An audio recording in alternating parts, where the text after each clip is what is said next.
Hollywood, California, Monday, September 7th.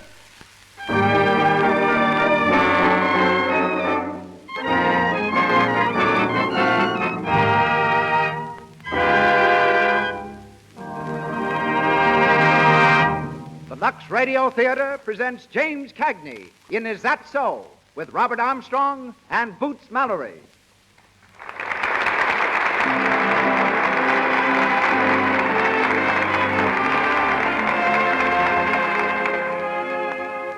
Lux presents Hollywood. During the next hour, the makers of Lux Flakes bring you an entertainment headed by such famous Hollywood celebrities as James Cagney, Robert Armstrong, Boots Mallory, Cecil B. DeMille, Dr. A.H. Giannini, Sheila Graham, and Louis Silvers.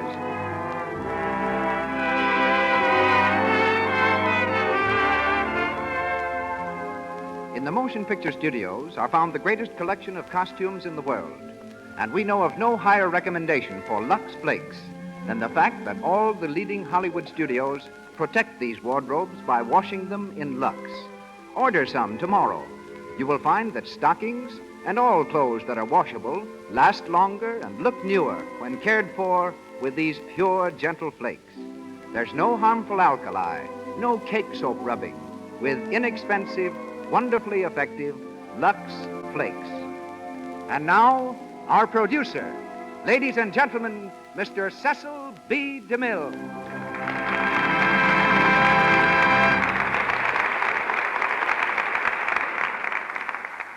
Greetings from Hollywood, ladies and gentlemen. Yorkville, one of the rollicking, frolicking sections of New York City, is famous for its fine German citizens and fine German food, its burgers and its hamburgers. Thinking of James Cagney coming from there is almost as hard as imagining Hitler a native of Dublin. Yet it was in Yorkville that James was born, a harp in a German band. Before he started swinging his fists at various screen villains, Jimmy was a bellhop, a bundle wrapper, and a tea-room waiter. With the money he earned, he studied art at Columbia University. But the most remarkable thing he ever painted was a verbal picture of his career as an actor when he talked his way into a job in vaudeville. Some years later, Jimmy won his first dramatic part by a hair. In fact, a whole head of hair. They were looking for an actor to take the part of a swaggering hobo in a play called Outside Looking In. The first requisite for the role was that the actor have red hair. Other players were after the job, but Jimmy took his hat off to the producer and went to work. When his biography is written, it will probably be titled, So Red the Head. To moviegoers, Cagney has since become the perfect example of a wisecracking Irishman with muscles of steel and a heart of gold. In reality, there are few more cultured gentlemen in Hollywood.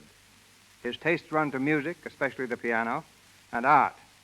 He's quite accomplished in both. In tonight's play, however, he appears in the type of role that has made him successful on the screen. He is Hap Hurley, a prizefighter's manager. The unmanageable fighter being managed is Robert Armstrong, one of the stars of the play when it ran on Broadway for 2 years. We shall hear him as Chick Cowan, who rates as a lightweight, both mentally and physically. Our leading lady tonight is Miss Boots Mallory, who plays the part of Sue. And now the Lux Radio Theater presents the first round of our comedy, Is That So?, starring James Cagney with Robert Armstrong and Boots Mallory.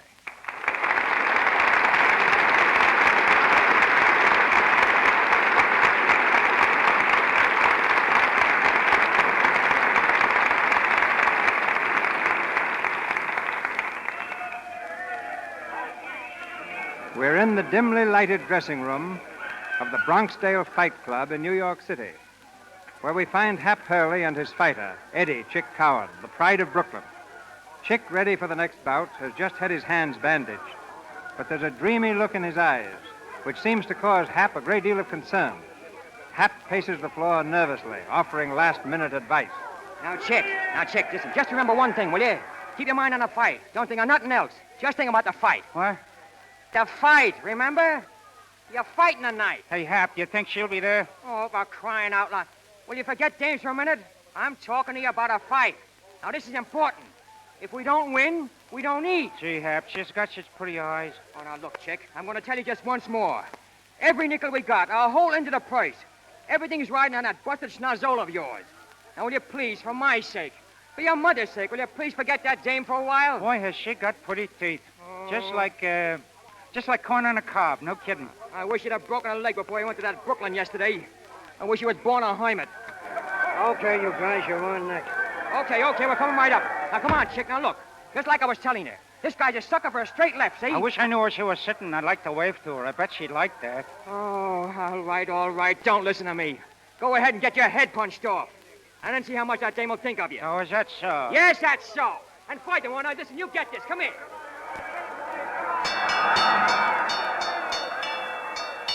All right, boys. You know the rules. Clean breaks and clean fights. All right, okay, Rep. My boy always fights clean. Shake hands now. Go back to your corners and come out fighting. Now, come on, Chick, come on. Now, sit down. Now, listen. Just remember what I said. When he comes out, Hey, what are you looking around for? Hap, ain't that her sitting over there? Will you stop thinking about that dame? Now, there's the bell. Now, go in there and finish him quick, will you? And don't forget that left, Chick. Chick, get in there, will you? Get in with that left. Get into it. Stop looking around, will you? Chick! Come on, Chick. Get up, will you, kid? Oh, you're breaking me heart. Get on your feet, will you? Get on your feet, will you? Shake that noggin. Come on, get up and fight. Oh, Chick.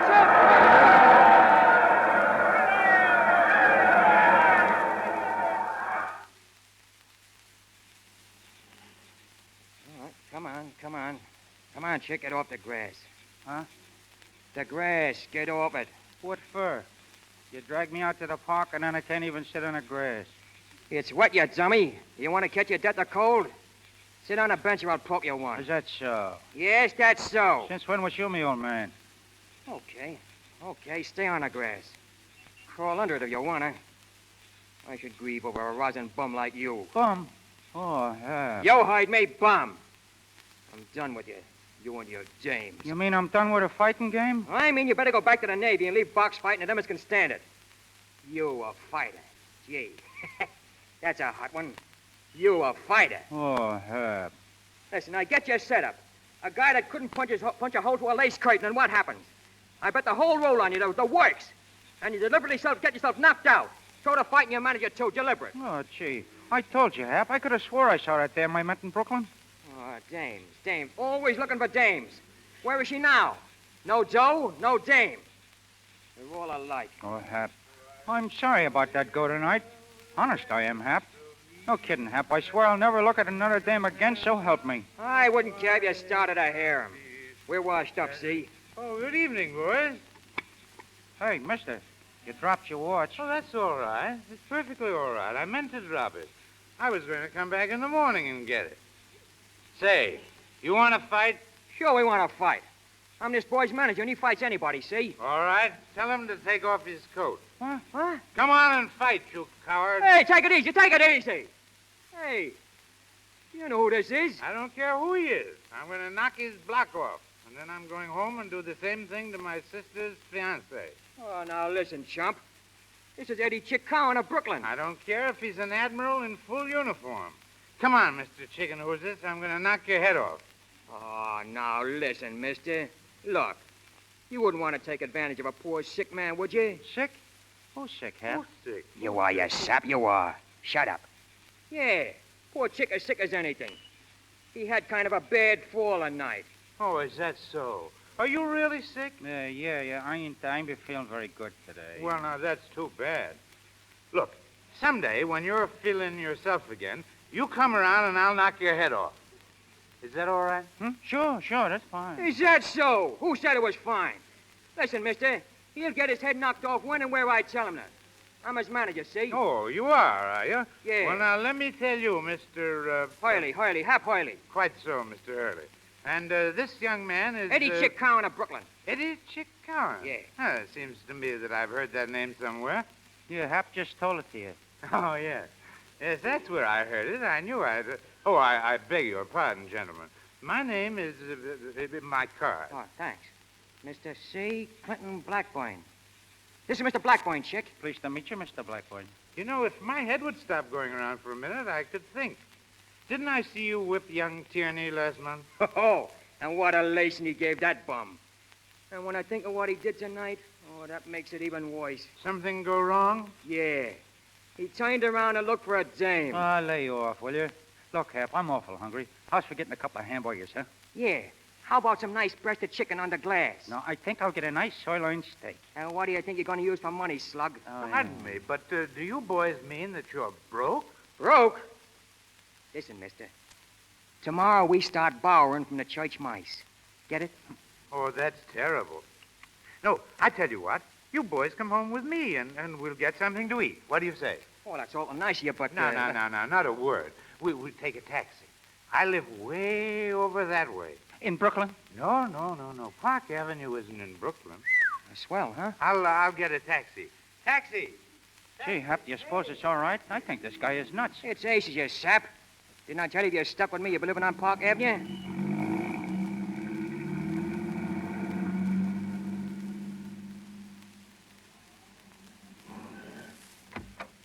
Come right in, boys. Thanks. Johnson. Oh, I've got an awful headache. Oh, you'll be okay in the morning. Johnson, where are you? Pretty swell joint, eh, Chick? It's the berries. I'm sorry, boys, but the servants seem to be out. You just drop your things over there. We'll see if we can find something in the kitchen. Hey, somebody's coming. Johnson. Oh, it's you, Parker, eh? Heading to town again, weren't you, Clint? I was beautifully. Mr. Hap Hurley, Mr. Eddie Chick Cowan of Brooklyn, my future brother-in-law, Mr. Robert Parker. Pleased to meet you. Hello. I wish you'd make a little less noise, Clint. And you needn't bother calling for Johnson or anyone else. The servants have left. Oh, they've left, have they? Well, I don't have to ask why. Where's my sister? She'll be home presently. Does she know the servants have left? What difference does that make? They left because I told them to leave. I hope that's sufficient explanation. When Sue comes, tell her I'll be in the library. Oh. You and that guy get along fine, don't you, Clint? Yes, don't we? Oh, I wish I had enough nerve to do what I'd like to do. It's that bad, huh? It's worse than that. Say, I think you boys can do something for me, if you will. You want me to take a poke at that guy? Hey, you're always taking a poke at somebody. It's the one you wouldn't do it at the right time. And maybe you wouldn't hit the match so often. Is that so? Yes, that's so. Is that so? Oh, shut up and leave him get through, will you? Go ahead, Clint, choice. Well, as I was about to say, I'm almost convinced that my brother-in-law-to-be is a crook. No kidding. Well, at any rate, he's made some insinuations against one who can't defend himself. One whom well, you understand. No, I don't understand. That ain't nothing new. You never understood nothing in your whole life. Is that so? Yes, that's so. You just shut up and listen. Okay, Clint, go ahead. Thanks. Now, there's plenty of room here in the house. You boys might just as well stay here, and I'll stake you until you're back on your feet again. All I want you to do is to get me into some sort of good shape again, physically. Then I can attend to Parker myself. What do you say? Sounds good to me. Hey, Chick? When do we eat? Oh, it's no use. What are you going to do with a guy like that? Hello, Clenny. Oh, Sue, I want you to meet some friends of mine. Mr. Hurley, my sister. How do you do? Great to meet you, Miss Blackboy. And this is Eddie Chick Cowan, my sister, Chick. Hiya, babe. Cut out that babe stuff, you lug. Hap, why don't you and Chick go into the kitchen and help yourselves? I want to speak to my sister for a moment. Sure, just don't bother about us. We'll be okay. The kitchen's straight back. Just keep walking. We'll find us all right. Come on, Chick. Clenny, where on earth did you ever... Who are they? Now listen, Sue, dear. They're going to stay here and get me into shape again, physically. Stay here. Oh, Clenny, don't be ridiculous. You know perfectly well Robert would make a terrible row. Well, let him. After all, this house is mine, or rather ours. You're not married to Parker yet, and I'll be darned. Clenny, you know we can't afford to antagonize Robert. I'm not so sure anymore. I don't believe everything that crook says. I don't care if he did handle the estate. I still don't think poor Jerry had anything to do with embezzlement or forgery or anything else. But, Clenny, how can we afford to take a chance? Robert swears that Jerry forged... I know. But I'd be willing to bet that Parker took that money himself. You know as well as I do that our brother never gambled, so how could he possibly have owed all that money? And forgery? Jerry never did anything crooked in his life. But what can we do, Clenny? We can't afford to drag Jerry's name through the courts. It'd be different if he were alive and here to defend himself. Well, he isn't. And Parker has enough evidence to blacken his name and ours, too. We'll just have to keep on this way. Well, I still don't see why you have to marry the crook. Well, you certainly don't suppose I like the idea any more than you. But he holds all the cards, Clenny. We've got to play his way. By George, Sue, I've got it. You've got what? An idea. A tremendous idea. Parker fired both of the men servants tonight. Why not make Hap and Chick the butler and second man? Oh, Clenny, you're talking nonsense. Well, why not? Well, because they know nothing about it. They'd be terrible. You know they wouldn't last a day. I'm not so sure. Oh, Hap! Hap! Well, right up. Hey, Clint, where do you keep the ketchup around here? Hap, there's something I'd like you to do for me, if you will. Clenny, please don't. Anything you say, Clint. You know me. Old faithful Hap Hurley. Good. 2 of our servants left suddenly tonight. Yeah? My sister's fiancé, Mr. Parker, you know, was rather fussy. So we thought perhaps that you boys would accept the situations, just for a week or 2. You, Hap, you could be the butler. Butler? What would I have to do? Oh, you know, sort of look after things. Manage the household. Oh, a manager. Oh, sure, that's a cinch. And what about Chick? Well, he'd be the second man. Footman, you know. Footman? Oh, that'd be okay for the kid. Footwork's swell. Well, then it's all settled. You see, Sue? Yes, I see. Well, as long as you're going to remain here, you may as well begin now, Hurley. Straighten up the kitchen, then you may retire. I'll give you detailed instructions in the morning. Good night, Hurley. Good night, Bottom.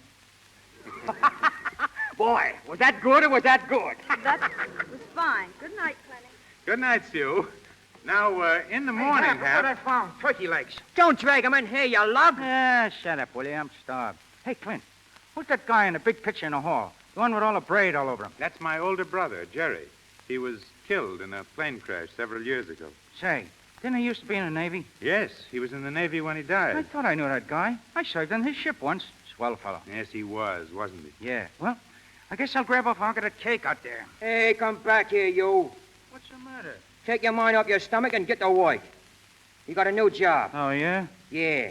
You're a footman. I'm a what? Well, maybe I'd better explain to him, Hap. Won't do no good. All right, I'll leave it to you. I'm going to bed.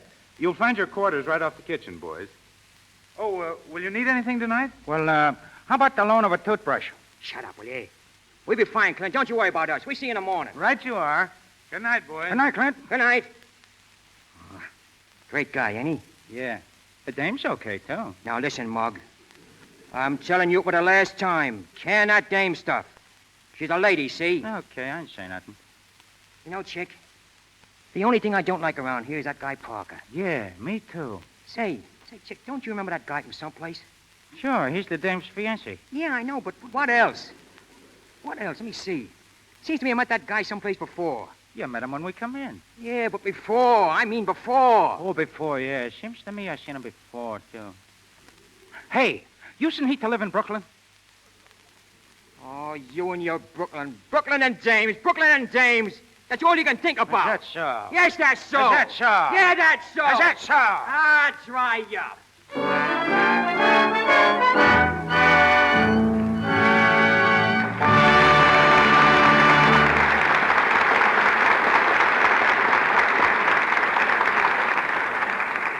In just a minute, we'll continue our presentation of Zat So. But first, a little domestic drama between the scenes. We're in the modern apartment of Jim and Elsie. They are dressing to go out in the evening. Elsie is putting on her stockings and pop, another run. Just listen to Jim. What, again? Oh, say, I'll bet I could cut down on those stocking ones. Oh, yeah? Well, put your mammoth brain to work. Say, it never stops working. I'm full of dope on the question right now. Well, spill it, big boy, but make it snappy. Okay, here's the first tidbit. You know, I heard Sis spilling a mouthful about runs the other day. Oh, I bet she was crabbing. That's where you're balmy, baby. She's got the runs problem licked. Come on, Sis says, I tell a guy how you do it. Elsie's runs are driving me nuts. And she says nothing to it. Hardly a run have I had since I switched to Lux. Say, that's an idea. Well, I'll say so, Cupcake. And here's another. Another what? Another juicy bit. Heard my secretary spill this one on the phone. I suppose her stockings never pop a run. Right the first time. And do you know why? She uses Lux. Lux. Well, I'm a smart girl, too. Here's where I switched to Lux. Clever women everywhere are learning how Lux cuts down on stocking runs. It saves elasticity, you see. Cake soap rubbing and soaps with harmful alkali weaken elasticity. Then, even a slight strain on your stockings may snap a thread and start a run. Try Lux. You'll be amazed at how much longer your stockings wear. And once again, Mr. DeMille.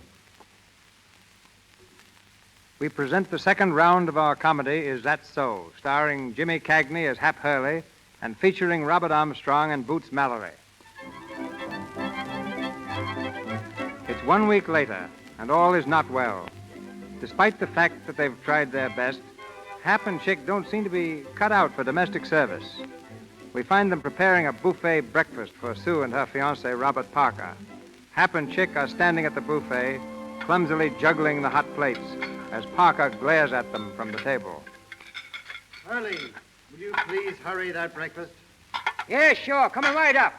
Come on, step on it, will you, Chick? I'm doing the best I can, and what do I know about cooking eggs? Oh, what do you know about anything? Look out!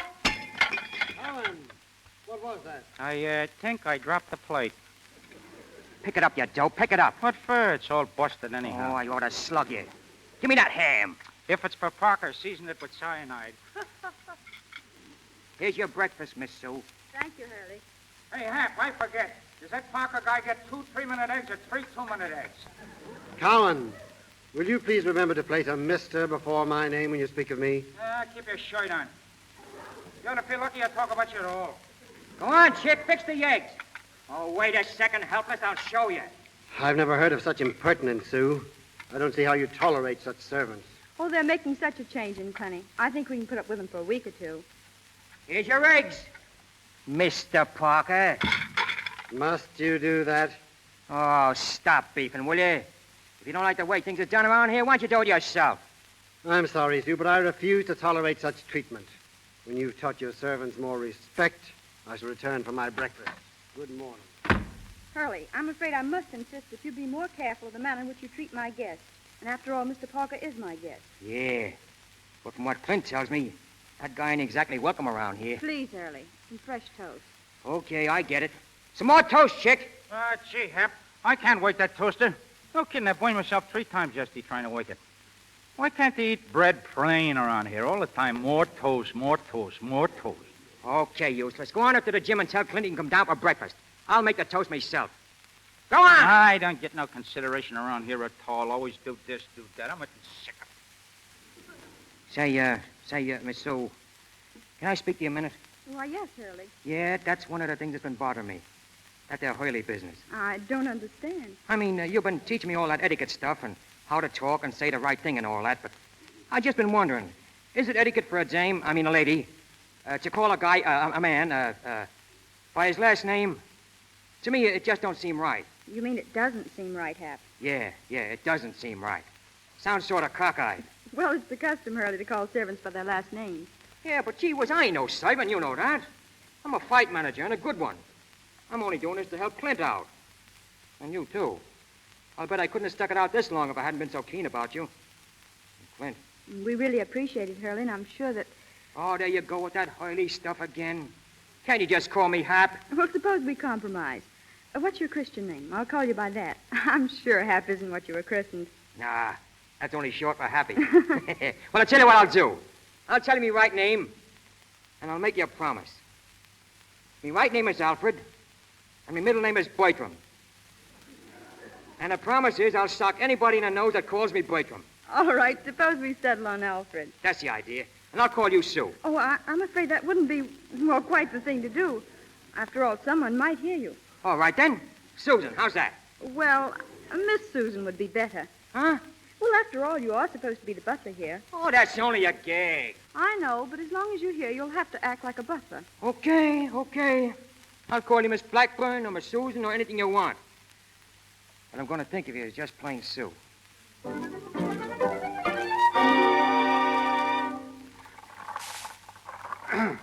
All right, Clint. 3 more. 1, 2, 3. Was that a workout? How do you feel? Great. Yeah. Lifting weights is good for you. I make Chick do it every day. Hand me that towel, will you? Here you are. You know, I didn't tell you. I like to arrange a bout for Chick.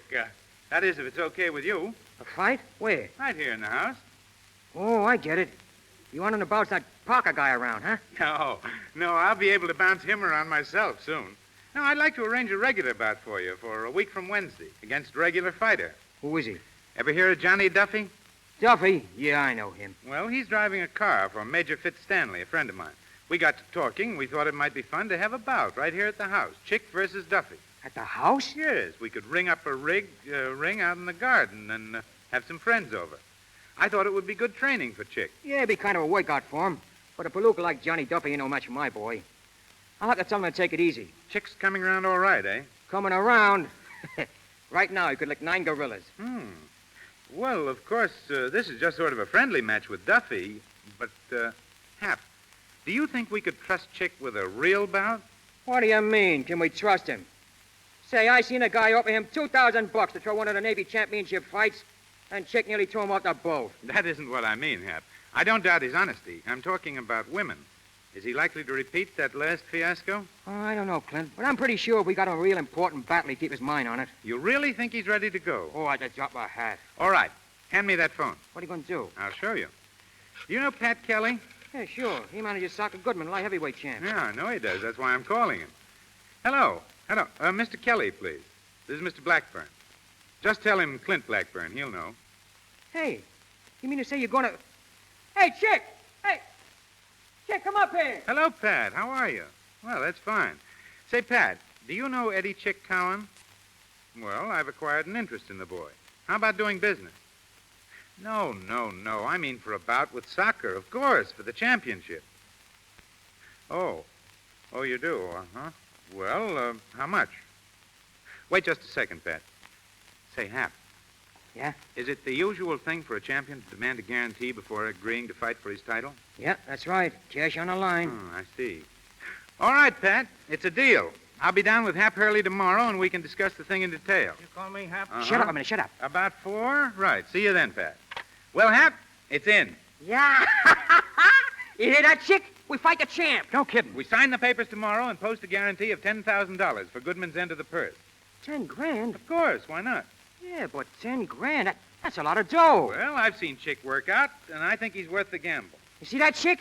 A match with the soccer laid right in your lap. Gee, I'm going to call up that dame in Brooklyn. She'll be tickled to death. Listen now. You ain't calling no dames, you understand? Who ain't? You ain't. Who says so? I say so. Oh, yeah? Yeah. Is that so? Yes, that's so. Is that so? Yes, that's so.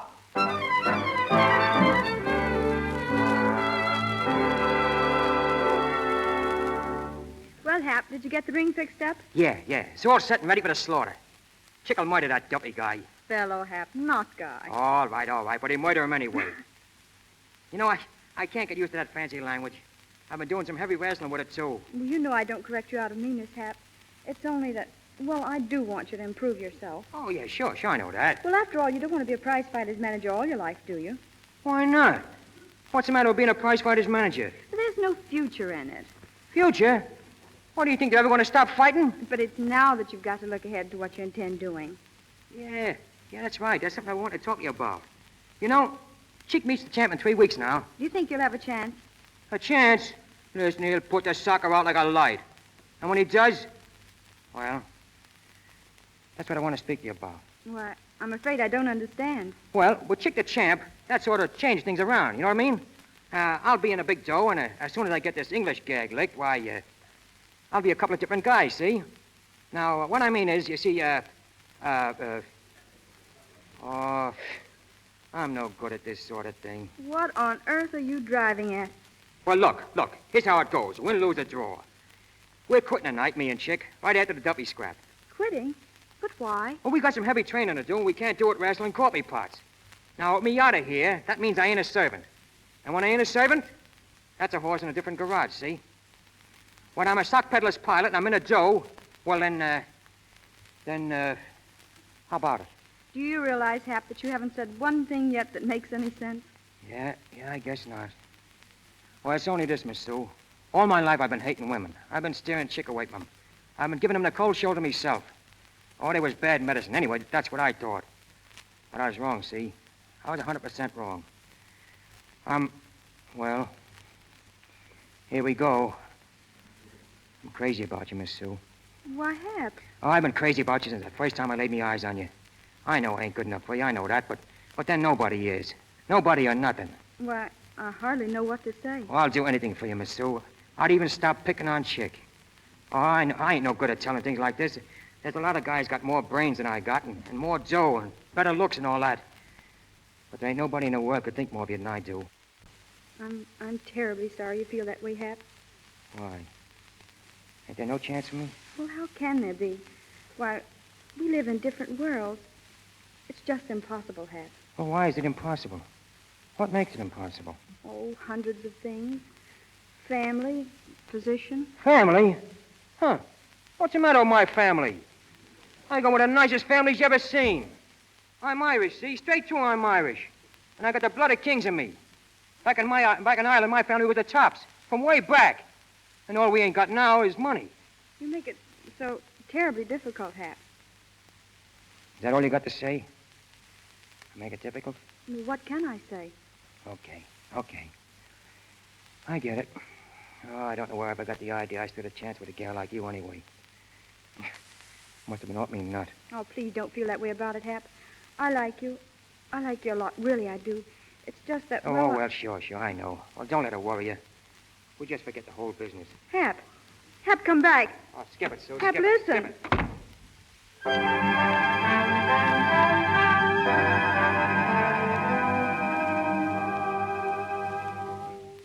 Hey, Hap. Get a look at the old 1-2. 1-2. 1-2. Boy, when I landed on Duffy tonight. Hey, Hap. What's the matter with you, Hap? Didn't you pay no attention to me? Huh? What? Gee, Hap. I ain't never seen you like this before. What's eating you? Oh, nothing. I mean, nothing. No, I mean nothing. Oh, that Susie dame, huh? You just keep your 2 cents out of this. Go on, lace up your shoes, will you? They'll be waiting for us up downstairs. Okay. I guess she's stuck on that Parker guy all right, huh? In a pig's foot. That crook ain't got her fooled for a minute. Say, Hap, are you sure that guy Parker ain't never lived in Brooklyn? I could swear I seen him before. Yeah, me too. But there's one thing I'm telling you. I ain't never going to see him again, or Sue neither. I was never any good at that dame racket, and now it goes double. What does, Hap? I wasn't good enough for her. Just a prize fight manager. Her family wasn't good enough for her. I guess you didn't know that, did you? Hmm? Well, just let her wait, that's all. Just let her wait. She'll see that... Gee, Hap, I didn't know you felt like that. Oh, stop it, will you? Stop it! Ready, boys? Yeah, in a second, Clint. Fine. We're all set outside. Make it as fast as you can. Clint. I see Clint. It's all set, Fitz. Chick's coming down now. Is your boy ready? Oh, quite. But I see about that little bet of ours. Still on, right? Right. Did I hear you say something about a bet, Fitz? Oh, hello, Parker. Is betting the order of the day, Clint? Well, Fitz and I have a small bet, if that's what you mean. Why? Just that I thought I'd like to place a small wager on the bout myself. What are the odds? I'm giving Fitz 5-1 on Chick for 100. 5-1. Do I get the same odds? If you want them. 5,000 to 1,000, shall we say? Oh, I see, Clinty, that's a bit stiff, don't you think so? Well, of course, if you're not game. All right, Parker. It's a bet. 5-1 for 1,000. Right you are. Well, I'm going in the house for a moment. See you later, Clinty, old boy. Duffy, Yeah? You want to see me, Mr. Parker? come in the library a moment. Sure. Well, Duffy, I've got odds of 5-1 on you tonight. How do you feel about the fight? okay. But this guy Cowan ain't no pushover. Listen, Duffy, you've got to win. Go into a clinch out there and make Cowan listen to reason. Huh? There's $1,000 in it for each of you if he'll lay down and let you win. $1,000? Why, gee, Mr. Parker, I'll try. But all I can promise you is I'll probably get a sock in the nose for talking out of turn. All right, get out there. Okay. Feeling okay, Chick? Sure, I'm swell. All right, but remember this. There's a lot of dames here tonight. If you turn around to look at one of them, I'll lay you out cold. Remember what happened to you once before by turning around? Don't worry about me. It's in the bag. Ladies and gentlemen. Oh, I say quiet, please. Please, quiet, everybody. Well, here we are gathered here this evening to learn the relative merits of two stalwart pugilists, my chauffeur Duffy and Clinty Blackman's footman Chick Cowan. In that corner, ladies and gentlemen, is Mr. Duffy, who weighs something in the neighborhood of, I think, 175 pounds. Yes, thanks. Thanks very much. And in the other corner, scowling furiously for no earthly reason at all, is the other sportsman, Clinty's footman, Chick Cowan. He weighs roughly the same as Duffy, but you can see he's not nearly as well constructed. Right-ho, let's get on with the old hostilities. Are you ready, boys? Shoot. Right-ho, Clinty.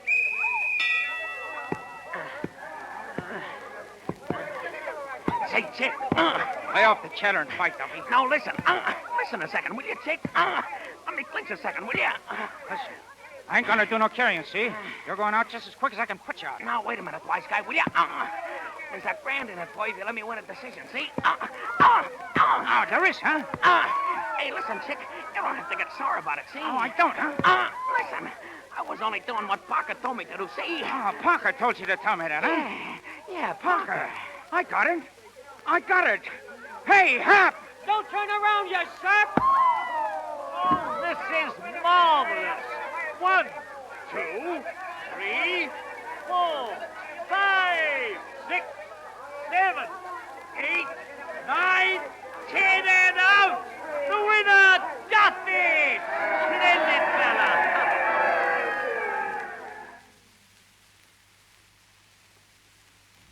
Come on, Chick. Snap out of it. Come on, you dumb egg. Snap out of it so I can take a poke at you myself. What hit me? Duffy hit you, you egg-headed dope. Why, that... Let me at him. Ah, sit down. You always want to fight after it's all over. Well, what were you looking for this time? Christmas? Hey, Hap, I remember him. Oh. His nibs, Parker, I remember him now. That's why I wasn't paying no attention to Duffy. All of a sudden, I remember who this Parker is, and then... Well, now, isn't that just dandy? So you remember him, huh? Well, maybe if I call him in, you'd like to slip him a nice little kiss. Nah, you don't get me, Hap. Parker, we've been trying to figure him out all this time. Well, listen, he's the guy that tried to slip me $2,000 for throwing the Navy championship fight. What? He is, I tell you. He just tried to do the same thing tonight. Duffy told me. Well, then that makes him the guy who was kicked out of the Navy on that forgery rap. Sure, Parker. Holy smoke, that's who it is, huh? Oh, boy, this is terrific. Clint'll be tickled, huh? Oh, he'll just about kiss us all around for luck. Oh, boy, so he was the guy in San Pedro, huh? Sure, it was Parker, all right. And he offered me $2,000 to fold up. Kid, you're okay. Oh, Mom, I could do a little dance for that news. Boy, you're a wonder. Yes, it was very clever of both of you. Oh, say, Clint, we were just talking about you. I know. I admire your cleverness. In fact, you're too clever to be wasting your time here. But, Clint, Chick just told me that... Yes, I heard. And as soon as both of you can dress for the street, please go. Throwing me down for a few measly dollars. Hey, wait a minute, Clint. You got this all wrong. Oh, for your own sake, you ought to listen, Clint. Chick just remembered where There's to... really no discussion necessary. If you leave an address, I'll send your wages to you. And the fight with the champ? That's off? Unless you can find another idiot to post a guarantee of $10,000. Okay. Come on, Chick. Let's get going. But I don't want to go letting Clint think that way. Oh, come on. He knows what he's doing. The Blackburns always know what they're doing. Wait a minute, Hap. Here's Sue. She'll fix it for us. Where are you boys going? Listen, Sue. You tell Clint for us, will you? Make him listen. Oh, come on, Chick. It ain't no use. She ain't gonna do no listening neither. What is it, Clenny? What's wrong? Parker bribed Chick to throw the fight. I don't believe it. I can't doubt my own eyes and ears. I heard Chick telling Hap he was offered money to throw the fight. Then they danced around like a couple of lunatics. I saw them. I heard them. I still don't believe it, Clenny. I'm sure there's some mistake. Gee, Clint, if you'd only listen for a second. I didn't even talk to Parker about this fight. I was telling Hap I'll about... be inside if you want me, Sue. Well, I guess that's that. Come on, Chick. Hap, I'm awfully sorry about everything. Oh, that's all right, kid. But I do wish you'd tell Clint that we never done nothing crooked in our lives. Tell him that, will you? And if he wants it, we got some news that ought to interest him. Come on, Chick. We're going.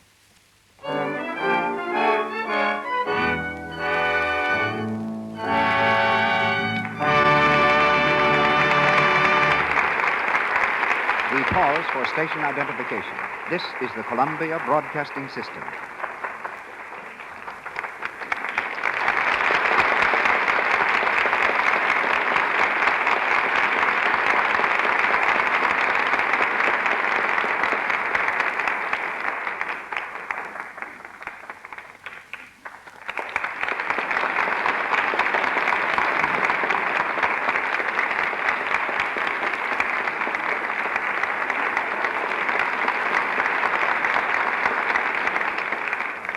Hollywood is famous for its good-looking girls, but they're not all in the movies.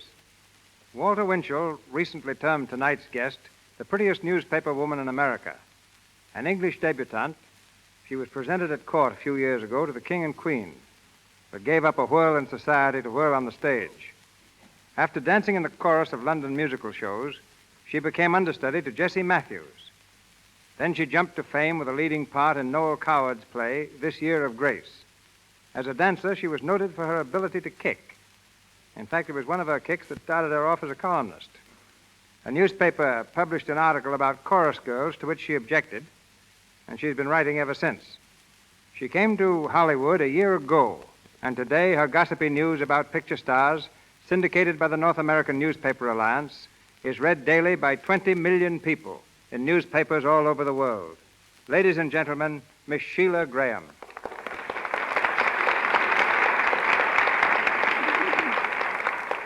A very nice introduction, Mr. DeMille.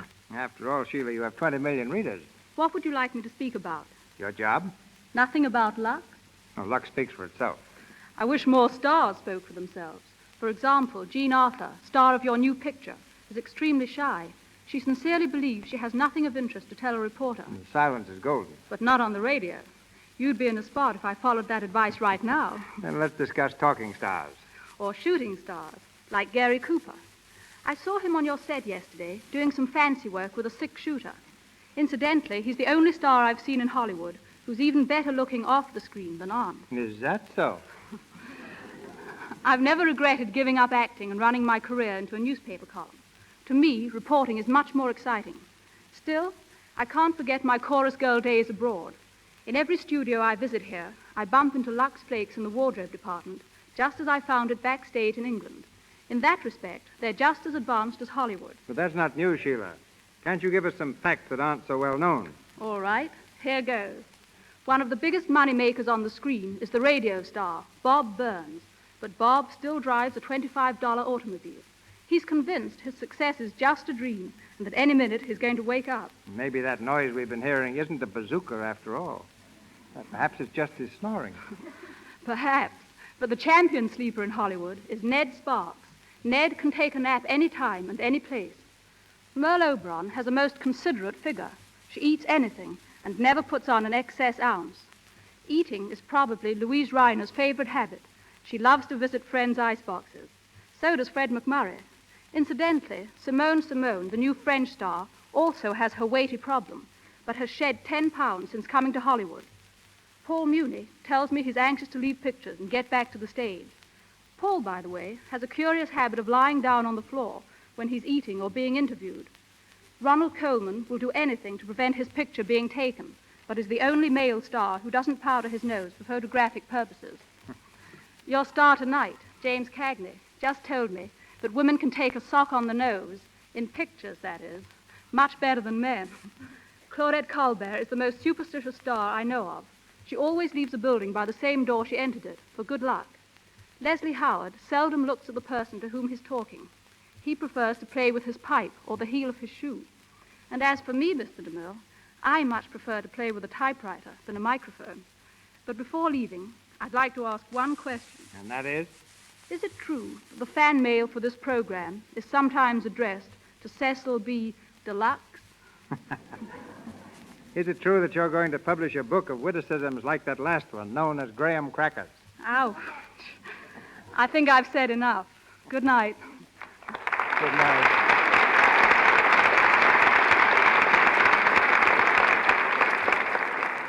We raise the curtain on the final round of Is That So, starring Jimmy Cagney as the unhappy Hap Hurley and featuring Robert Armstrong and Boots Mallory.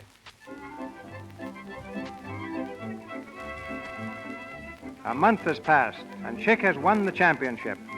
In the library of the Blackburn home, Sue has arranged a meeting with Parker, Clint, Chick, and Hap.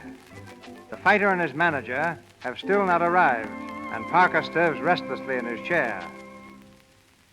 My dear Sue, might I ask exactly why I'm here? Please be patient, Robert. I'm afraid, Sue, my patience is rapidly being exhausted. Wouldn't it be just as well if we postponed this gathering of yours until some more practical time? Oh, I couldn't think of putting this off any longer, Robert. This is something I've dreamed of for years.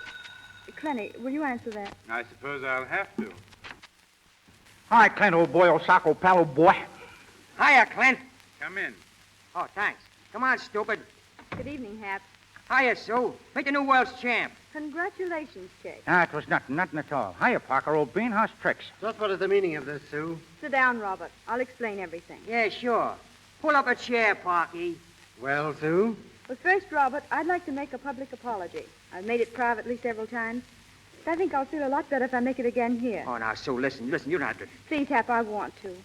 I want to apologize to Hap Hurley for having been such a pompous little snob. I'm sorry, Hap, really. There now, I do feel better. You didn't hold this little party for that, did you? Patience, Clenny. We now come to a second vital point. My engagement to Robert Parker is here and now brought definitely to an end. That's telling him, Toots. Shut up, you. Well, that's the first good news I've had in weeks. So the engagement is broken, is it? Definitely. No, that's too bad. I was hoping there'd be no necessity for something ugly. Are you quite sure, Sue? Quite sure. I imagine we shall have to go to the law about a little matter of embezzlement and forgery after all. And courts are such a bother. Oh, I don't think you'll be bothered with courts much. Stop beating about the bush, Sue. What have you got up your sleeve? Well, as a matter of fact, Clint, I don't think that Mr. Parker's going to remain in this country very long. Do you, Hap? Well, personally, I think he's going to find it kind of hot around here. Of course, if he wants to stay, that's up to him. But if he's wise, he'll scram, and scram quick. South America would be nice. Don't you think so, Chick? Yeah, it's all right, but a lot of guys like Canada better.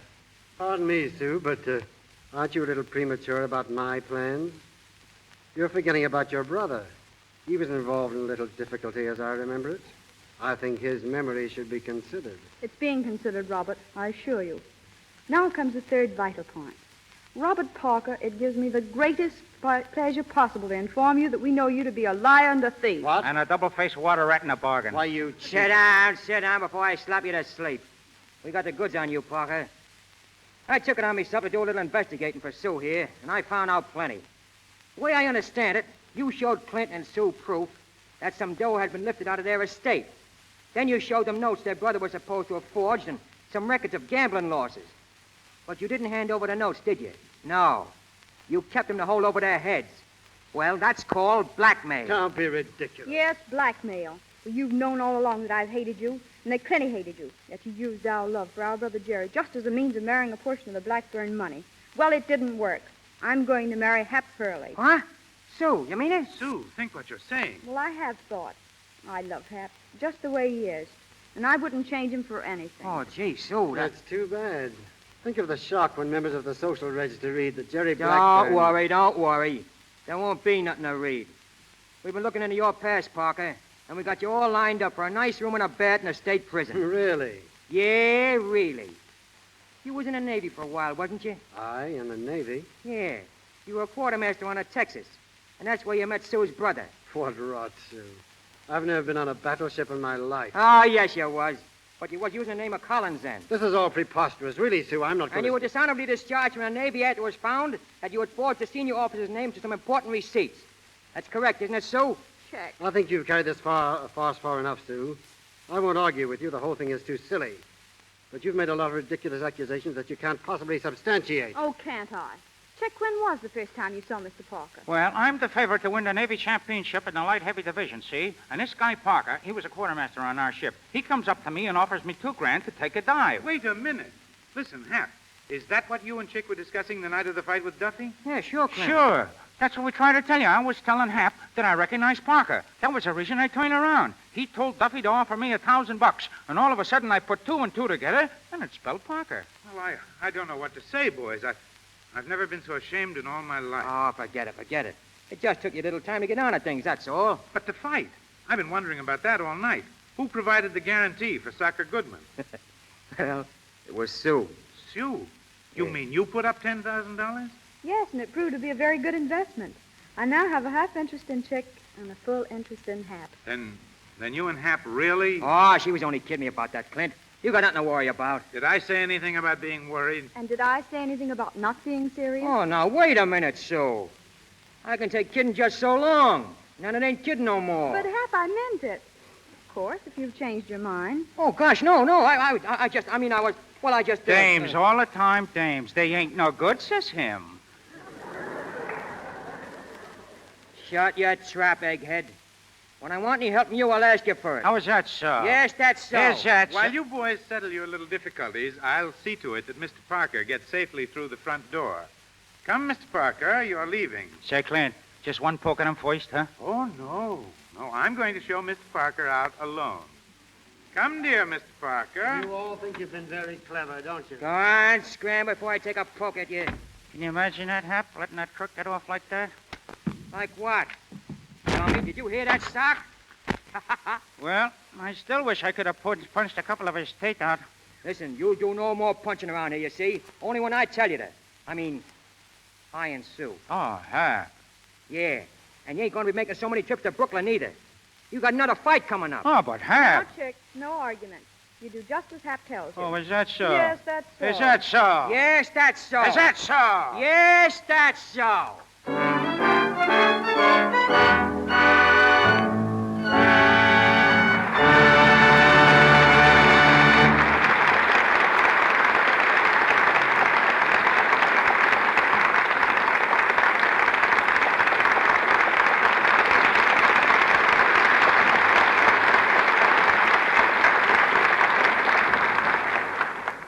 Tonight's star, James Cagney, returns to the microphone shortly. Though you have never seen him on the screen, though he is never credited with a single film, no man exercises more significant influence in Hollywood than Dr. A.H. Giannini, banker to the motion picture industry. Son of Italian immigrants and subject as a boy to all the struggles besetting people in straitened circumstances, this man who loans millions of dollars yearly to the picture studios began his professional life in medicine. As an intern, he once volunteered to treat a man dying of typhus. The victim lay in a pest house in San Francisco, confined with lepers. Dr. Giannini and a nurse went to his side, but it was too late. The patient died. 48 hours later, the nurse was dead. Dr. Giannini himself stricken. Another doctor came to treat him. That doctor died. But the young intern survived. During the Spanish-American War, he again volunteered to administer to 1,200 Negroes, desperately ill with smallpox. For this service, San Francisco publicly honored him. Dr. Giannini left his practice to follow his father and brother in a small banking business. Today, practically every major studio in Hollywood owes its start to him. He is now directly connected with films as president and chairman of United Artists Corporation and trustee of both Columbia Pictures Corporation and Universal Pictures Corporation. His presence is distinctly an honor to the Lux Radio Theater. Ladies and gentlemen, Dr. A.H. Giannini.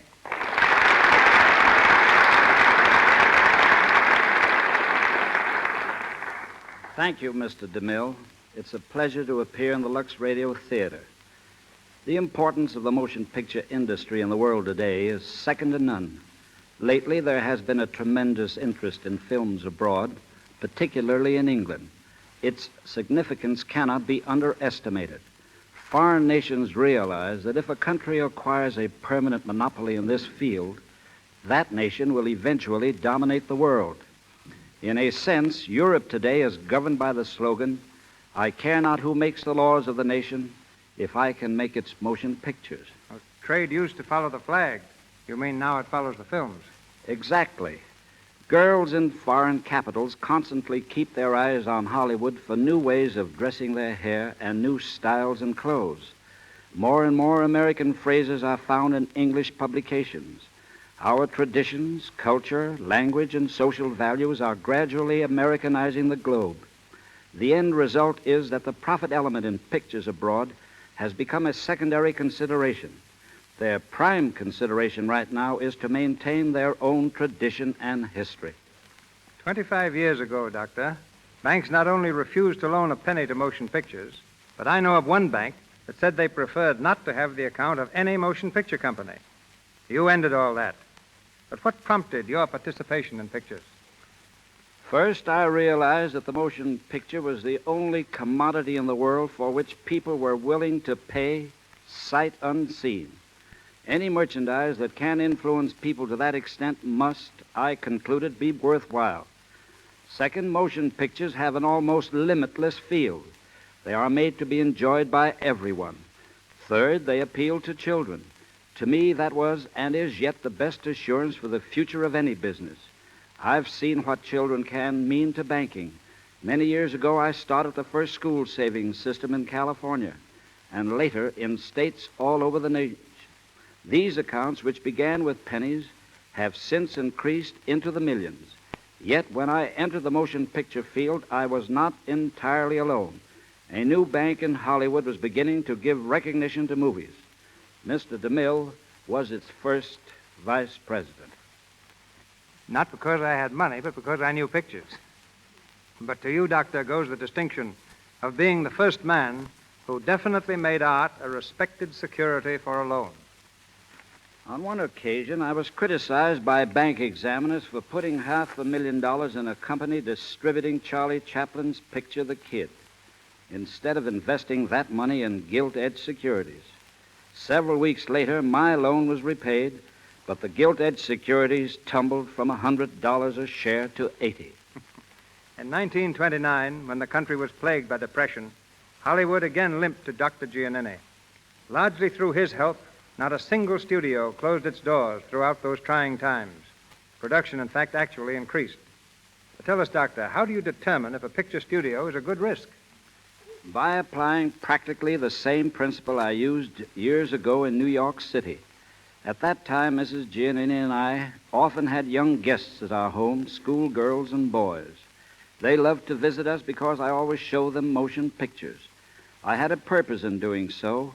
I wanted to see what photoplays they applauded the most. It was the studios whose films these youngsters liked best that got the help they needed.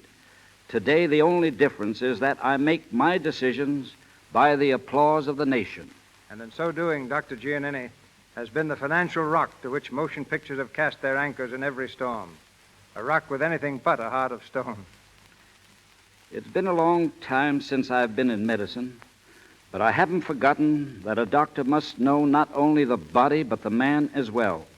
In a similar manner, have I made character as well as a man's business the real basis for my confidence in him. Thank you, sir, and good night. Good night, Doctor.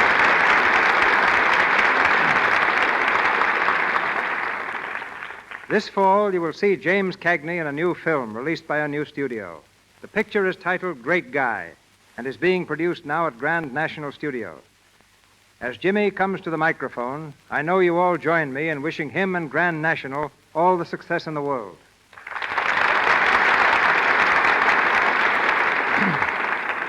Thank you, Mr. DeMille. Great Guy is the tentative title of a story of a civil service employee who reforms the city government by exposing political corruption. What I like about it chiefly is that the lead is the grand, honest character. To me, the all-important need in pictures today is for better stories. Stories whose characters are real, honest people. And the same applies to the air. And it's your careful choice of stories for the Lux Radio Theater that keeps me one of your most constant listeners. Congratulations to you, and good night. Good night, Jimmy. Thank you, Mr. Cagney. The Lux Radio Theater has arranged a particularly fine program for next week. Mr. DeMille tells you about it in a moment. Assisting Mr. Cagney, Mr. Armstrong, and Miss Mallory in our cast tonight were Kenneth Thompson, Lionel Pape, Frank Rowan, Lou Merrill, Frank Nelson, James Eagles, and Ross Forrester.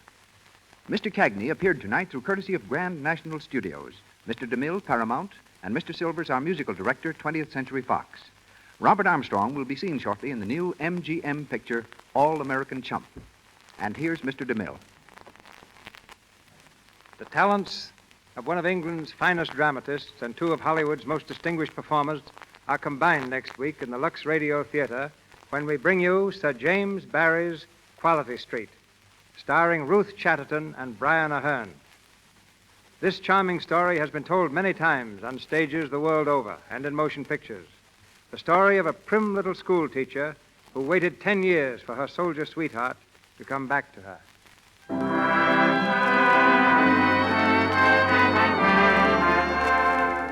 Our sponsors, the makers of Lux Flakes, together with Miss Chatterton and Mr. Aherne, join me in inviting you to be with us next Monday night in the Lux Radio Theater presentation of Quality Street.